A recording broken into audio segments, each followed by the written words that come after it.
My wife and I had some issues. Okay. Good evening and welcome to the Danvers Planning Board meeting of July 27th, 2022. I'm Jim Sears, the chairman. 26, I'm sorry, rushing the day. We do have this meeting on Zoom also. We have Lou and Peg are joining us by Zoom. Tori is not with us. Our board member Tori is not with us this evening. I would like to take a minute just to again recognize John Farmer. This is his last meeting, and we really appreciate all of John's service to the town and to this board over all the years. He is moving out of town, unfortunately, but again, we really applaud all of your efforts volunteering for the town. Thanks, John. Yeah, thanks, Jim. Thank you, Appreciate it. John. Thank you, It's been a John. pleasure for Absolutely. me to work with this board. It's a great bunch of professionals and the staff, so I know that the town's in great hands, and I'll be watching from a distance from Gloucester. Really? Really?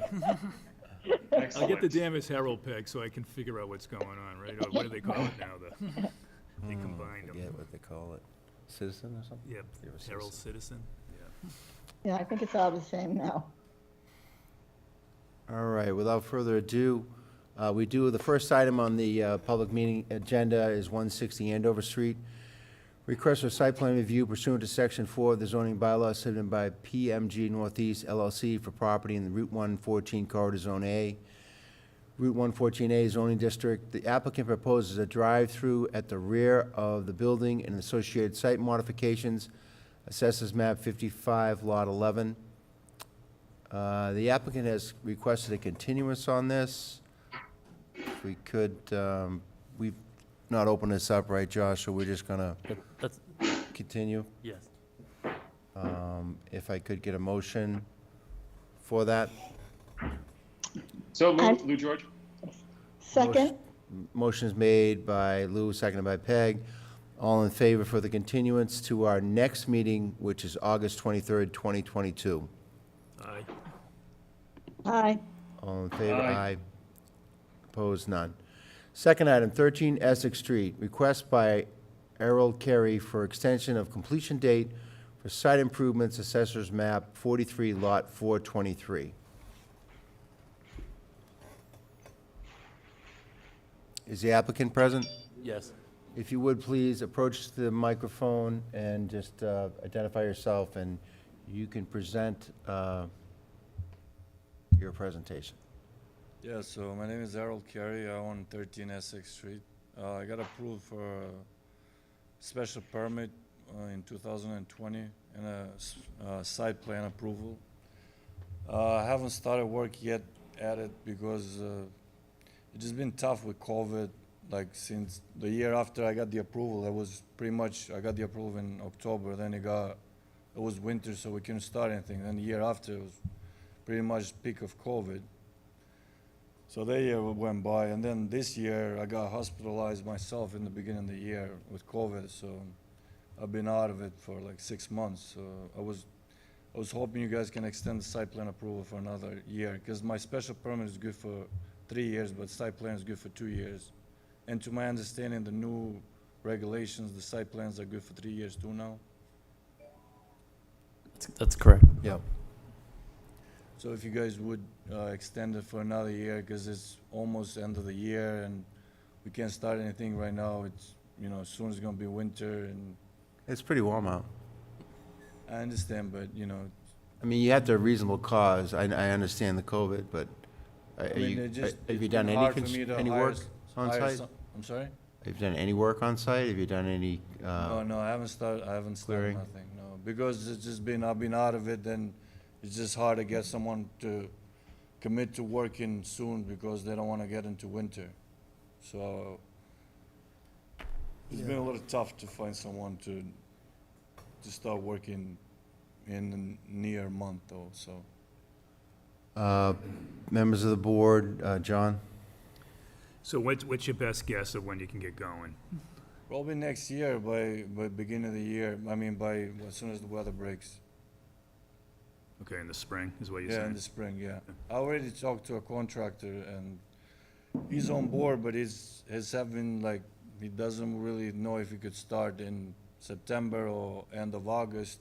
So I just want to give myself a little time, and I don't want to, you know, try to play it by, like, you know, nick of time. I just want to give it a, especially, you know, I don't know how the weather's going to be, so we don't want to open a roof in the middle of the winter. That's all I have for questions, Jim. All right, Jean? So can you, just briefly say what the project is? Because I wasn't here for that. So pretty much it's just it's the same footprint of the house. We're just gonna take the third unit. We're just gonna make it a full-size unit. Okay. I don't have any questions other than that. Oh, yeah, sorry. No, I don't have any more questions. Lou? Questions? Yeah, thank you. I just, my only question, I think John covered in terms of just when it would be anticipated that he would start. And I assume also you've kept your, you have or you will keep the abutters aware in terms of what's going on as well in terms of your plans? Yeah, of course. You have or you will? What do you mean? I don't understand the question. I was just asking in terms of you've kept the abutters, you've kept your neighbors informed in terms of sort of the progress of things and the timeline. I mean, to be honest, no one is being very friendly lately with COVID, so you can't really talk to people. And like I said, I was hospitalized pretty much beginning of the year, and I was out, I was at home, because I was almost on a ventilator. So this project has been a little bit on my back burner. It hasn't been my priority, but I would like to finish it, because some of you may recall I put a lot of effort in this project and a lot of money invested in site and drawings and stuff, and I would like to finish it, you know? Okay. If you guys would give me the opportunity. Understood. I have no further questions. Thank you, sir. Thank you. Peg? Questions? I think given the circumstances of COVID, trying to find a person, the weather has broken and it's warm now, but we're having work down here, and I feel so bad for those roofers. You know, in this 95-degree heat, it's incredible. And they're talking about August continuing the same way. So I would be inclined to say that next spring would be an appropriate time for him to start.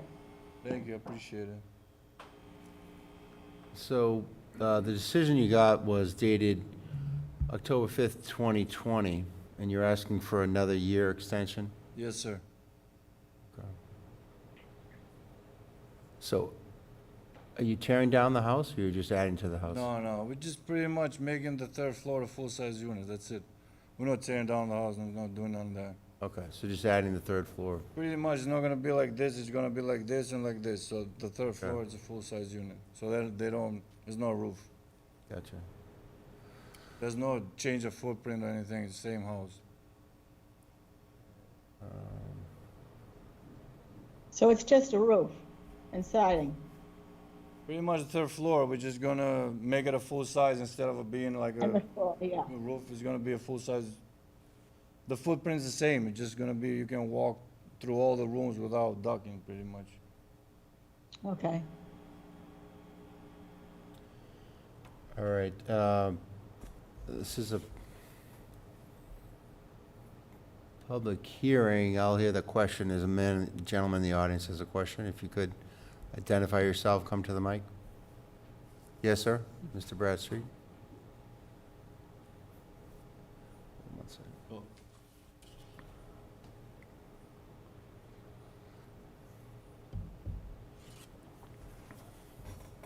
Bill Bradstreet, Town Meeting Member, Precinct 1. Considering the opposition to this project in the past, I'd like to think that this would be an ideal time for you not to grant the extension. Again, because of the feelings in the neighborhood, Essex Street and Putnam Street against this project, I would respectfully ask for you not to grant the extension. Thank you. Any other questions or input from the audience? Hearing none. Do we have a motion, Josh, on this? Yeah, there's a decision in the folder, in the packet. I have it, Jim, if they want me to read it. Okay. If you would, thank you, Okay. Lou. Absolutely, sure. Extension of completion date. At a planning board meeting held on July 26, 2022, the planning board approved a request from Harold Carey to extend the completion date related to as yet unfinished site improvements for property at 13 Essex Street, Assessors Map 43, Lot 423. The site plan approval was filed with the town clerk on October 5th, 2020, with a completion date of October 5th, 2022. This date has been extended to October 5th, 2023. CC Jim Butler, Building Commissioner. Motion's been made. Do I have a second? Second. Second? Any discussion? Hearing none, all in favor? Aye. Aye. Aye. Aye. I vote. No. Motion carries. Thank you. You're all set. So I got approved? Yes, you did. All right, thank you, sir. All right. You too. You too. The next item on the agenda is 15 and 15R Green Street. Request by Joseph Donazzo. Joseph A. Donazzo for endorsement of an approval not required A&R plan for 15 and 15R Green Street. Assessors map 31 lots 55 and 55A. The properties are located in the residential 3R3 zoning district.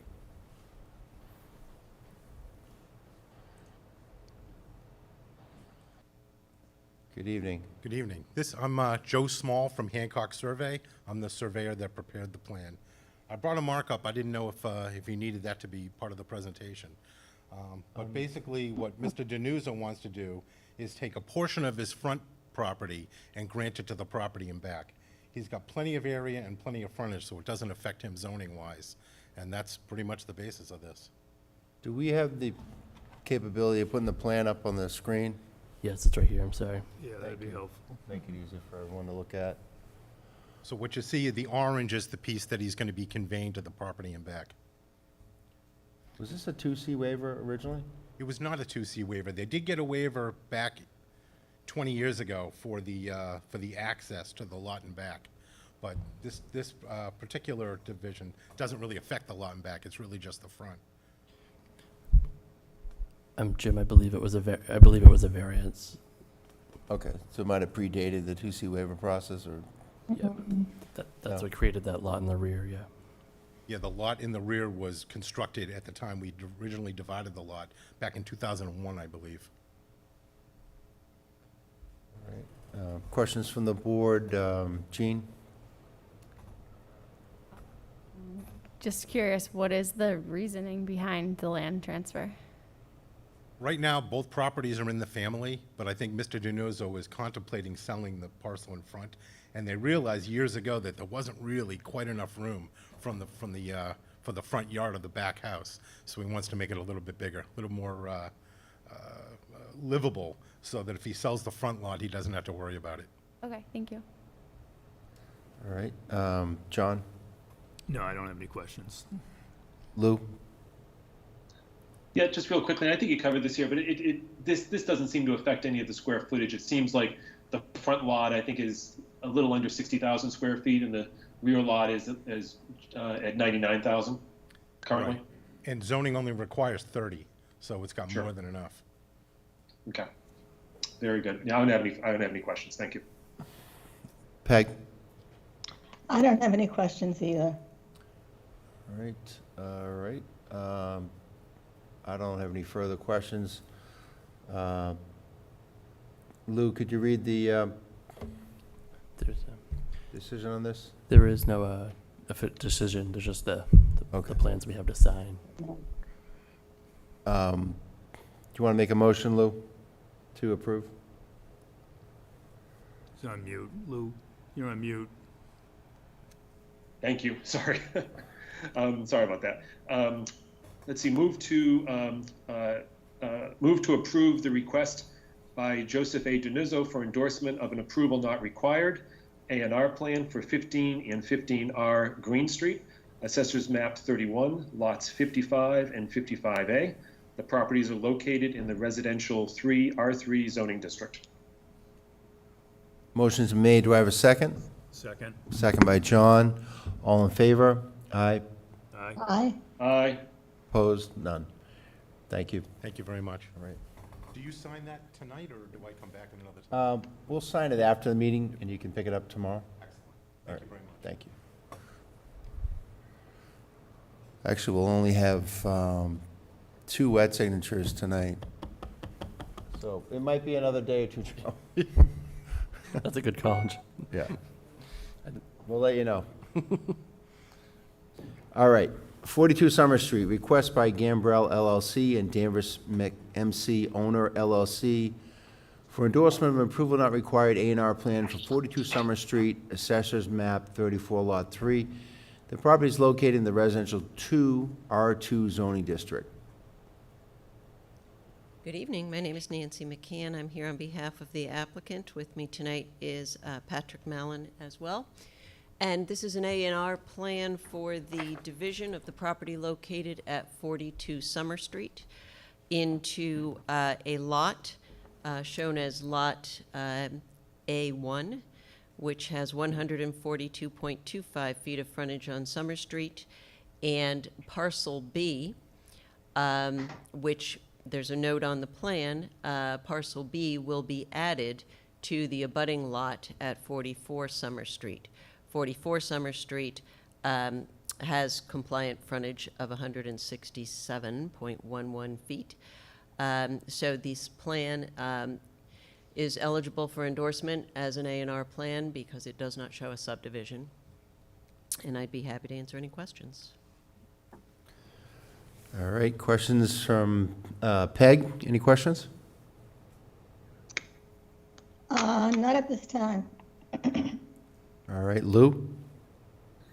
Yes, just a few questions. I'm familiar with the site, you know, in terms of, and I did, you know, I did take a look at the Zoning Board of Appeals meeting. I know that this has also been the subject of some requested relief in that regard. I guess just the question I have is in terms of this A&R, if ultimately, obviously, you know, you would have to go to the Zoning Board of Appeals for the you know, for any sort of zoning relief in terms of the smaller size lot. What would happen in terms of, I guess, mechanically in terms of the A&R should that relief, you know, not be approved? I'll answer that question the way I answered it last night when the Board of Appeals asked me that question, which is the plan would be thrown away. Nothing would happen with it. Okay.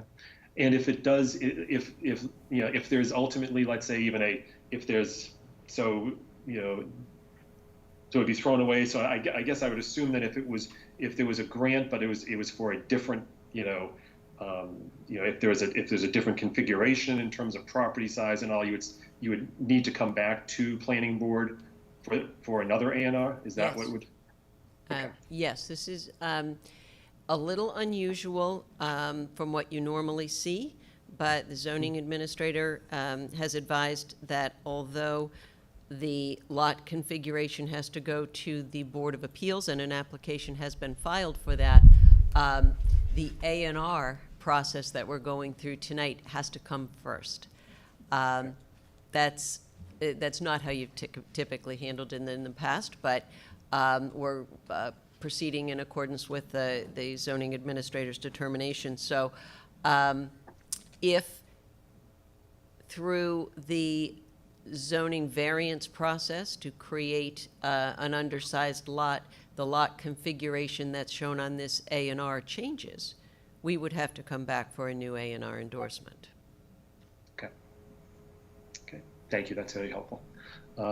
Jim, I have no further questions. Thank you. Jean, questions? No, I don't have any questions. John, any questions? Just clarification for me and other people. 44 Summer Street is Is that the memory care location? Yes. Okay. That's helpful. Thank you. I don't have any questions on this. Lou? Do you have the decision? Or I'll let you read the decision. Motion. Yep, hold on just a moment. Yep, okay. Okay, 42 Summer Street on the motion for a request by Gambrell LLC and Danvers MC Owner LLC for endorsement of an approval not required A&R plan for 42 Summer Street, Assessors Map 34, Lot 3. The property is located in the Residential 2, R2 zoning district. Motion's been made. Do I have a second?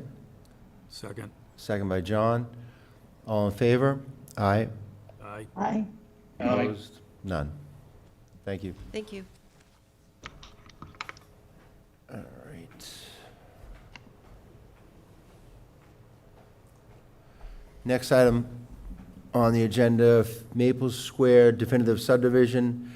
Request for definitive subdivision plan approval submitted by Georgetown Capital Management LLC, AAM 15 Management LLC, and LRC LLC for property at 114, 128, 140, 146, 146A, and 148 Maple Street, 1, 3, 6, 7, and 9 Hobart Street, 53, 61, and 66 North Putnam Street, 2 and 6 Putnam Court in Danvers, also shown on Assessor's Map 43 lots 510, 512, 530, 531, 532, 533, 509, 508, 405, 507, 506, 518, 516, 529, 515, 514. Pursuant to the rules and regulations governing the subdivision of land, Town of Danvers Planning Board, said properties are located in the Industrial 1, I-1 underlying zoning district in the Maple Street Traditional Neighborhood Development, MSTND Smart Growth Overlay Zoning District. The applicant proposes to consolidate and create the above referenced properties into 4 new lots with the creation of 1 new street. Thank you very much. My name is Nancy McCann. I'm here on behalf of the applicants. With me tonight is the project engineer, Scott Cameron. And we are requesting definitive subdivision plan approval for the plan that we have submitted, which is a consolidation and subdivision of 16 parcels, those that you just referenced in the legal ad, creating 4 new lots and 1 new street, which provides frontage. And the board will recall that we appeared before you back in February with the preliminary subdivision plan, which this board did approve at that time. And this is the next step in that process. This is a definitive plan which follows the preliminary plan that you approved. There were no particular changes to the plan. And I think at this point, it's pretty straightforward. I'll turn it over to Scott Cameron to walk you through the plan. Thank you.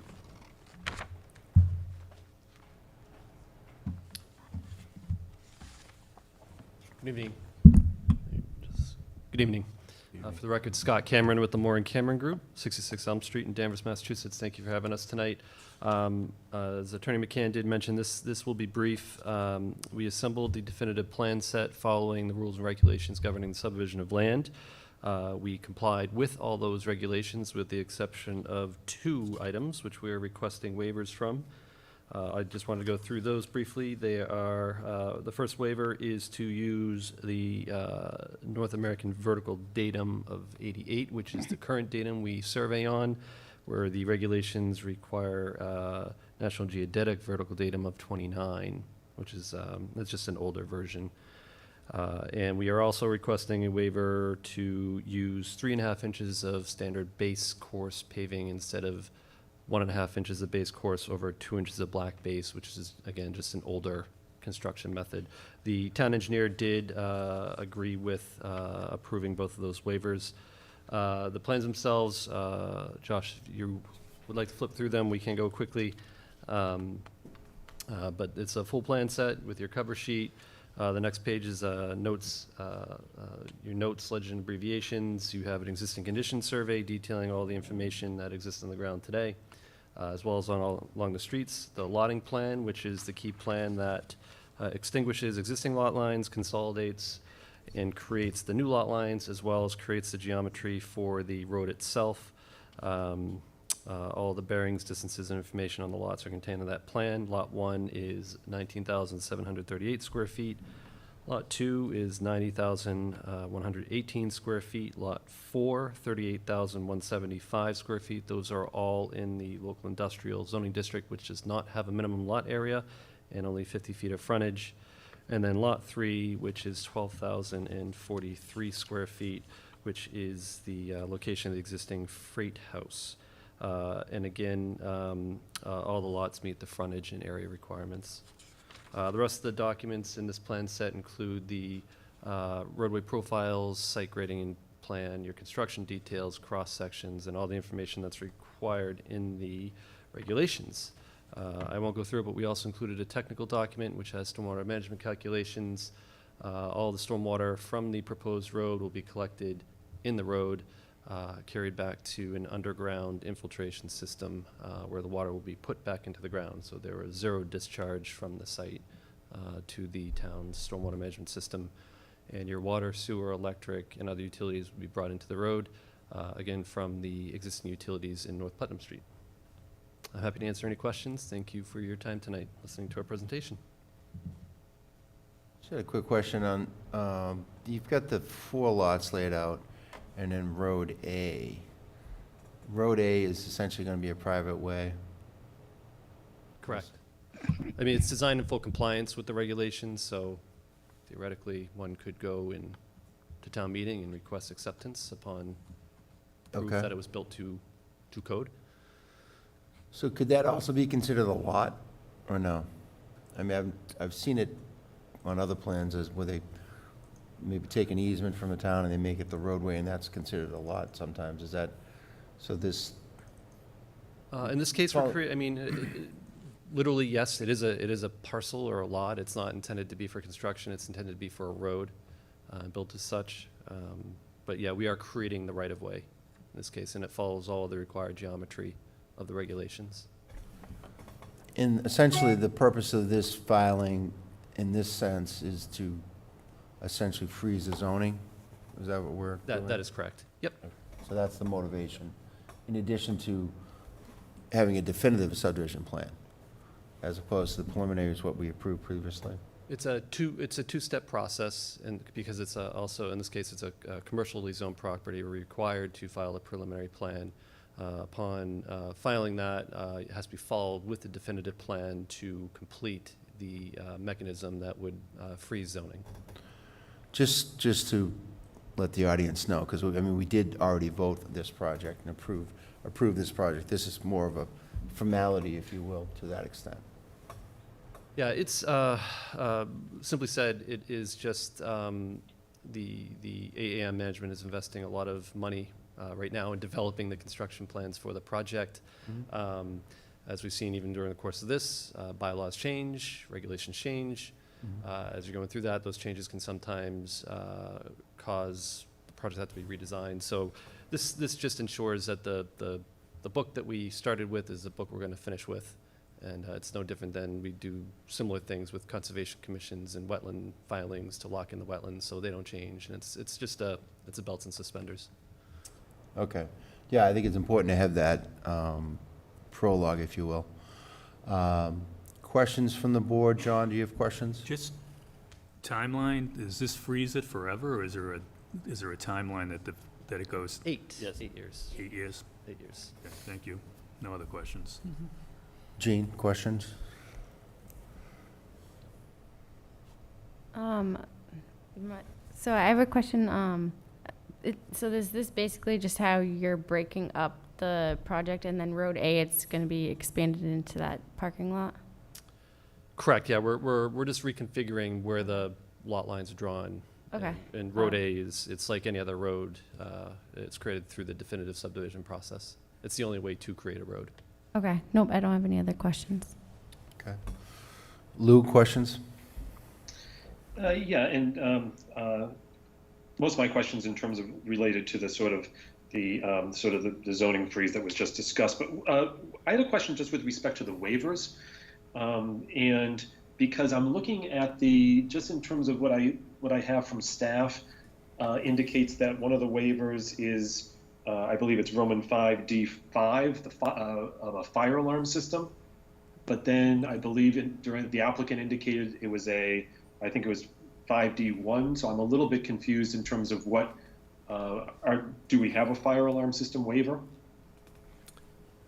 Yes. Because that's recited in the staff summary as well as in the decision.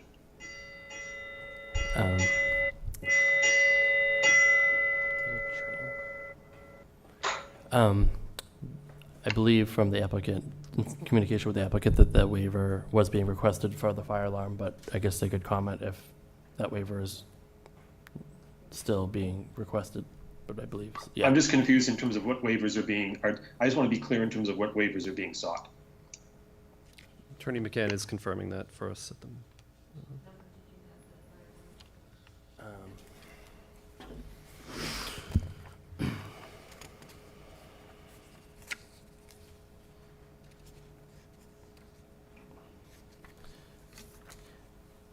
Yeah, it should be, the fire alarm should be subsection VD4.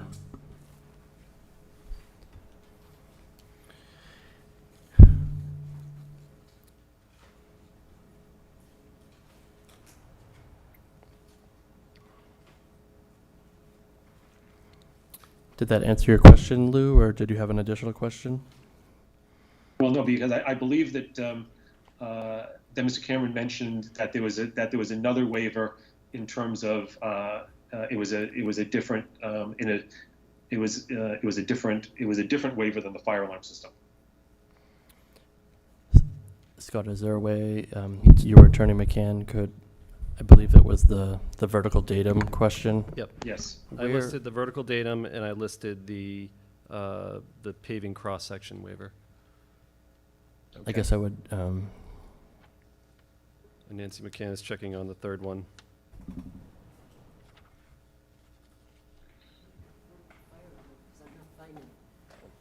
We didn't call that out.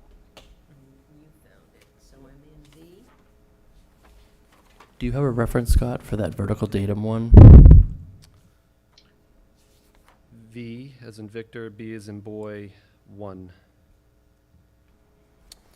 Okay, so Lou, I guess in the decision, we could, we would just add that waiver that the development team is referencing, Lou. So could you please repeat? Josh, could you flip up sheet 2? I don't know if you can zoom in.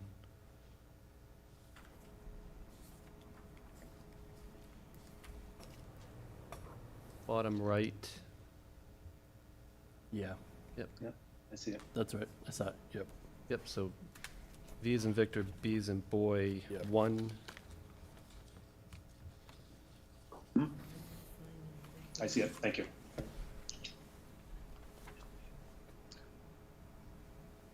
So there'll be 3 waivers then. The fire alarm one? Yeah. Okay. Thank you. I have no further questions. And where's the fire alarm one? Peg, questions? Oh, No okay. questions. Fire alarm? Is that? Yeah. I'm all set. This is a public hearing. At this time, I'd open up to the audience. If there are any questions from the audience, you could please approach the microphone and identify yourself.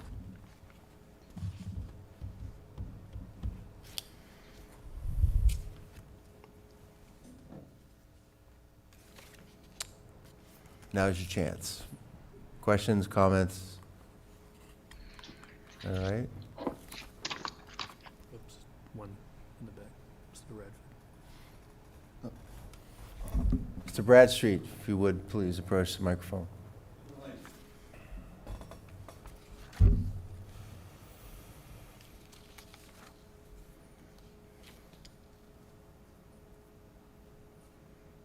Bill Bradstreet, Town Meeting Member, Precinct 1. I'm confused that an argument about cost is a way to make a decision. The cost of the project is borne by the project manager, the business, what have you. If it's costing more or less, I don't understand if that's reason for you to make a decision one way or the other. Am I sounding right? Or do you understand what I'm trying to say? I'm I've not heard it sure that was, before. I'm not sure that was brought up in the presentation. I heard a member, a few words about cost. I don't remember the context or the sentence or the thought. All I remember hearing was a comment about cost. I think the comment was stating that typically in a development such as this, where a developer is spending a lot of money on plans and permitting and so on, this is a typical strategy or a typical technique, if you will, that an applicant can do to freeze the zoning so that the particular investment in the development is not going to be unknowingly or unexpectedly interrupted or changed by a new zoning bylaw. So if we decided to have a zoning special town meeting in December and came up with some new zoning that might change the downtown feel, it may impact their project. This would basically secure what's been approved by this board already and allow this definitive subdivision approval, based on what the law is at the time. So it's essentially grandfathered for 8 years. That's the decision part. My concern is using the cost increase as an argument for being Well, I don't granted what they. think, I think, yeah, that's your interpretation of it, I guess that. Yes, it is, Yeah. because if I were proposing something, originally expecting to spend $10,000 and it ended up costing me 15, I believe I've heard in the past, someone would come in and present to you that the cost factor has gone up by so much. I need your understanding. I don't understand, the cost is what it is. If you're presenting or asking for something, the cost is borne by you. That shouldn't be a decision-making point for you folks. I'm trying to explain it, but am I not? No, I understand what you're saying. I understand what you're saying, but I think it's a normal business practice for any developer to want to be, somewhat predictive of the future, in the sense that they're going to be involved in this project probably for the next 2 or 3 years, and that, what's been approved is not going to change. That's their justification. Okay, I guess my thought would be if the project was going to cost X amount of dollars and they presented a larger figure and at some point then drop that figure down, it would be more palatable, at least to me, as opposed to saying, it's going to cost this, and then coming in and saying that, well, the cost has increased, we need your understanding. Again, am I making? They're not saying, they're saying this, they're trying to prevent a problem. They're not saying the costs are going to, obviously costs have increased in the last few years just because of COVID and supply chain issues and all that, but I mean, what they're saying is they want to, use this method, which they're legally allowed to do, to essentially keep the zoning at what it was when the project was approved. Okay, I can understand that part. I'm just questioning the cost factor being used as an argument, not the fact of what the rules say the project can and can't do, but it's the cost factor being used as part of the argument. I've heard it before, Yeah. and I don't agree with it. That's me. That's not you folks. Just wanted it out there. I'll let the applicant respond quickly.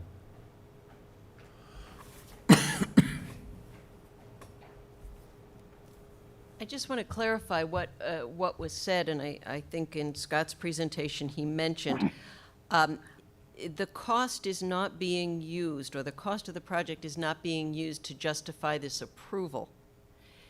His comment was that when a developer is going to go into a project with a large financial investment, We want to be sure that the rules are set at the beginning and that those rules aren't going to change. So when you have a large investment into a project, you go through this process. It's not uncommon. It's becoming more common as investments go up with the costs of putting a project together.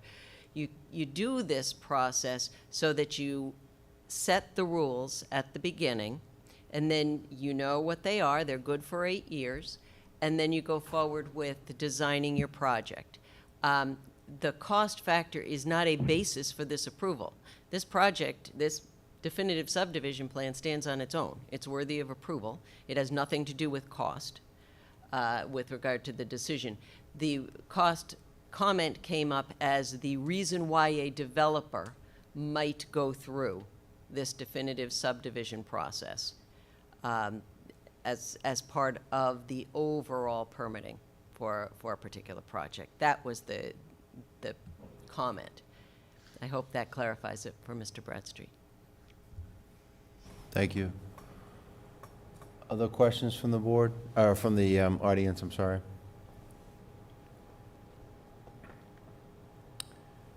Hearing none, I will entertain a motion to close the public hearing. Motion to close the public hearing? Do I have a second? Second. Second by Peg. All in favor? Aye. Opposed? Aye. None. On the motion, Mr. Clerk, Lou, if you could read that, please? Yes, I have it in front of me. Thank you. Okay, yeah, definitive subdivision approval, Maple Square definitive subdivision 114, 128, 140, 146, 146A, and 148 Maple Street, 1, 3, 6, 7, and 9 Hobart Street, 53, 61, and 66 North Putnam Street, 2 and 6 Putnam Court. To the town clerk, this is to certify that at a meeting of the Danvers Planning Board held on July 26, 2022, by a motion duly made and seconded, it was voted, we, the Danvers Planning Board, in accordance with Massachusetts General Law, Chapter 41, Section 81U, and as provided for in Section 4 of the Planning Board Rules and Regulations governing the subdivision of land in Danvers, approve the subdivision known as Maple Square Definitive Subdivision, located at 114, 128, 140, 146, 146A, and 148 Maple Street, 1, 3, 6, 7, and 9 Hobart Street, 53, 61, 66 North Putnam Street, 2 and 6 Putnam Court, Town Assessors Map 43, lots 510, 512, 530, 531, 532, 533, 509, 508, 405, 507, 506, 518, 516, 529, 515, 514, as shown on the following plans. Maple Square definitive subdivision on land of 114, 128, 140, 146, 146A, and 148 Maple Street, 1, 3, 6, 7, and 9 Hobart Street, 53, 61, and 66 North Putnam Street, 2 and 6 Putnam Court, Danvers, Massachusetts. Assessors Map 43, lots 405, 506 to 510, 512, 514 to 516, 518, and 529 to 533. Prepared for Georgetown Capital Management, LLC, AAM 15, Management, LLC, and LRC, LLC. Prepared by Scott Cameron, PE, the Moore & Cameron Group, 66 Elm Street, Danvers, Mass. 01923. Consisting of 9 sheets, dated June 6, 2022, last revised July 19, 2022. Stamped by Registered Engineer, July 19, 2022. Consisting of 9 sheets. Stamped by Chris T. Sparagis, Registered Professional Engineer, number 47601, sheets 1 to 3, Nope. and sheets. That's Sorry. that's an error or written error. It should say Mr. Scott Cameron, and so. Okay, stamped by Scott Cameron. Yeah. Registered Professional Engineer, do we have his number for the record? Scott, you want to say that out loud for the vote? I could actually. 47601. 47601, thank you. Okay, supplemental documents, stormwater management report, definitive subdivision plan, Maple Square, Danvers, Massachusetts, prepared by the Moore & Cameron Group, Inc., dated June 6, 2022. Waivers. The planning board also grants waivers from the following sections of the subdivision rules and regulations. Please note that in this written decision, there were 2 waivers, so I'm adding another here as we discussed. Waiver 1, V like Victor, B like boy, 1. Waiver requested to allow use of the North American vertical datum of 1988, NAV D88, end paren, where the use of the National Geodetic vertical datum of 1929, NGV D29, end paren, is required. 2, VD4 required. A waiver is granted to forego the installation of a fire alarm system. Public safety will not be impacted since these systems are no longer used in the industry. 3, Appendix B5. A waiver is granted from the typical cross-section to allow 3.5-inch binder instead of 1.5-inch by over 2 inches black base. Conditions of approval, definitive subdivision plan. Subdivision shall be built in accordance with the subdivision rules and regulations of the town of Danvers, except where stated otherwise in this decision. 2, no alteration of the approved definitive plan shall be made or effected other than by an affirmative vote of 3 or more members of the planning board at a duly posted meeting and upon the issuance of a written amended decision and all applicable provisions as stated in MGL section 81W. 3, any association documents, e.g. condominium, homeowner, etc., must be reviewed and approved by the planning board to ensure the performance and maintenance plan of all improvements in the way and any associated utilities prior to the issuance of any building permit. These documents must ensure that property owners and their successors are responsible for, at their own expense, the maintenance of the internal drive, the site stormwater system, and all other utilities on site, unless and until the way is accepted by the Danvers Town Meeting. Conveyance of all easements and utilities must be provided for in the event that the way become accepted through the execution of a completed Form L attached herein. 4, this decision is not intended to interfere with, abrogate, or annul any other local bylaw, rule or regulation, statute, or other provision of law. 5, certificate of occupancy, CO permits, will not be issued for any new dwelling until the planning division indicates that A, the record drawings as built of the sewer and water mains have been provided to the planning division and the Department of Public Works, DPW. B, the Department of Public Works has received appropriate sewer and water tie-in information for the unit for which a CO is sought. 6, none of the lots in the subdivision shall be further subdivided. 7, prior to the endorsement of the subdivision plan, the applicant must, A, which is blank. 8, prior to the commencement of construction, the following items shall be completed prior to any work commencing on the subject property by the applicant. A, after the endorsement of the definitive subdivision plan, the applicant shall cause the plan, together with its decision, a covenant and any easements, right-of-way, and surety documents to be recorded with the South Essex District Registry of Deeds. Evidence of such recording shall be provided to the planning board. B, implementation of the approved erosion and sedimentation control plan. C, all features to be preserved shall be clearly marked in the field to ensure preservation of natural features during construction. D, at least 10 days prior to all construction, including land preparation, a pre-construction meeting must be scheduled by the applicant with representatives from the planning division and appropriate town staff. A construction schedule must be provided by the applicant for review and approval.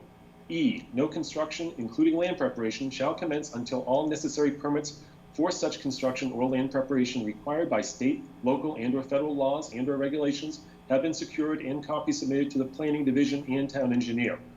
9, the applicant shall submit to the planning division, in accordance with the procedure for submission of plans specified in the most recent bid documents issued by the Department of Public Works for utility work, the following information for review and approval.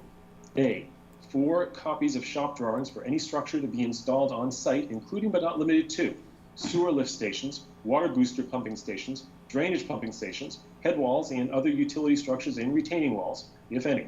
Such structures shall not be installed until the drawings have been reviewed and approved by the planning and engineering divisions. B, 4 copies of manufacturer's literature describing the properties and installation of any material or structure proposed for use, which differs from those specified herein. The engineering division requires the submission of 4 copies of samples and certified test reports for any such material or structure. Such materials or structures shall not be installed or used until they have been approved by the planning and engineering divisions.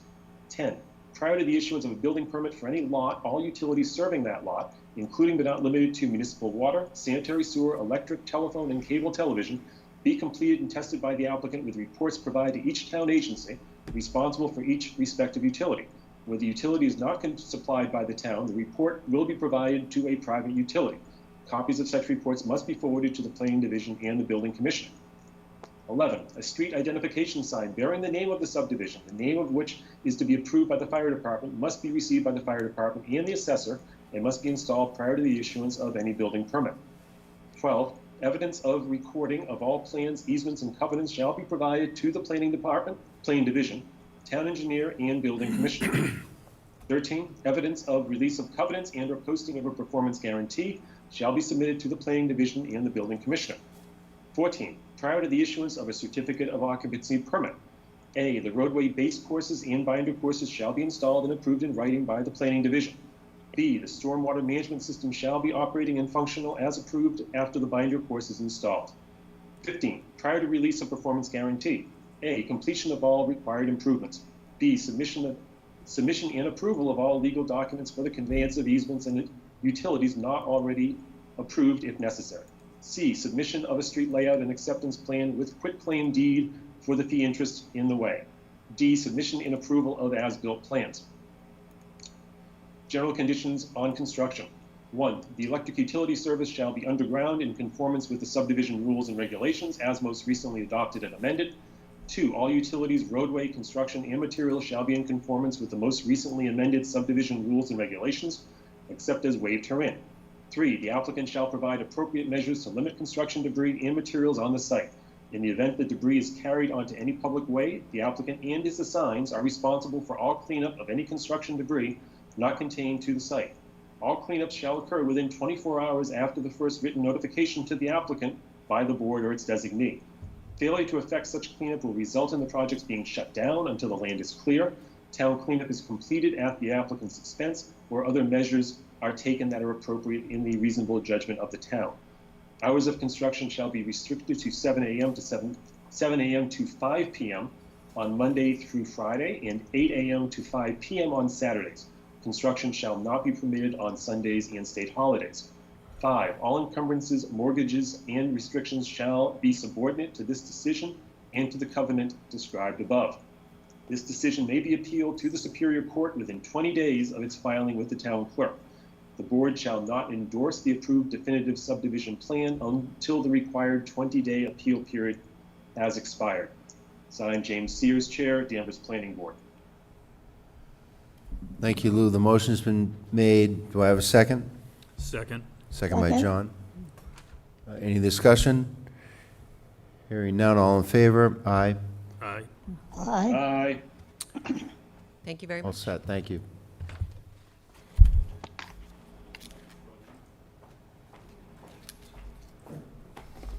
Josh, do we have any minutes? We do not. We for do the not. business? Oh, We do not. next meeting is August 23rd. That's right. Anything else for the board? There'll be 3 items at the next meeting. One of them was one of the continuances from earlier tonight, but I could send out the addresses and a list of the projects, or later this week for the next upcoming meeting. All right, well, enjoy your, no meeting for the first meeting of the, do you have a question, ma'am? I'm sorry. I do have a question. A lot of us are neighbors regarding the Summer Street application and process that happened tonight. And I think that we would just like some explanation of exactly what was voted on. I'm wondering. That was an approval not required. That's an administrative process to allow for the subdivision of land where you're not putting in a subdivision road. That's an administrative hearing. There's no public input on that. So all that we did was approve the 2 lots, which have frontage on Summer Street. Okay. So that's what we did. It's really just a formality. We just look to see that the plan is drawn correctly, engineered correctly. We can't vote no on a plan like that, on an A&R plan. It's really just a formality, as I said, when they come before us, and that's why there's no public input on that. Okay. I think that we were just looking for more clarification for the process and trying So to what their process is, I mean, the applicant is here, but their next step, I believe, is a ZBA hearing, which there would be input that could be gathered at that meeting, public input. Okay, So, but again, on that, this is just a very simple step, what they accomplished this evening. okay. So there's really no, because it's an administrative hearing, there is no public input on that. All right. Thank you very much for Okay. taking the time to clarify. I appreciate it. Sure, no problem. Other questions from the staff or the board? Not at this time. Hearing none, a motion would be made to adjourn. Second? All in favor? Aye. Aye. Thank you. You need water, Lou. I know, I hear you. Have a good evening, everybody.